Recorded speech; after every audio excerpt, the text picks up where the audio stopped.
അരിഭക്ഷണമൊക്കെ ഒഴിവാക്കിയിട്ട് ഒരുപാട് കാലമായി ഡോക്ടർ. ഇപ്പം ചപ്പാത്തി മാത്രമേ കഴിക്കുന്നുള്ളൂ. എന്തൊക്കെ ചെയ്തിട്ട് ഈ പ്രമേഹം മാത്രം എനിക്ക് കൺട്രോൾ ചെയ്യാനായിട്ട് പറ്റുന്നില്ല. നമ്മുടെ ചുറ്റുമുള്ളവർ ഒരുപാട് പറഞ്ഞു കേൾക്കുന്ന ഒരു വിഷമല്ലേ ഇത്. ഇതിനൊരു ടിപ്പ് പറഞ്ഞു തരട്ടെ.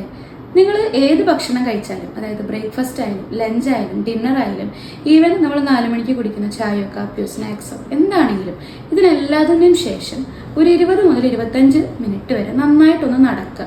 നടന്ന് നന്നായിട്ട് വേർക്കട്ടെ. അങ്ങനെ ഉണ്ടാകുമ്പോൾ നമ്മൾ കഴിച്ച ഭക്ഷണം ഫാറ്റായിട്ട് മാറുന്നില്ല, ബോഡിയിൽ പ്രോപ്പറായിട്ട് മെറ്റബോളിസം നടക്കുന്നു. അങ്ങനെ നമുക്ക് പ്രമേഹത്തിന് നന്നായിട്ട് നമ്മുടെ പരിധിയിൽ വരുത്താനായിട്ട് സാധിക്കും. ഇതിൻ്റെ കൂടെ തന്നെ ചെയ്യേണ്ട ഒരു കാര്യമുണ്ട്.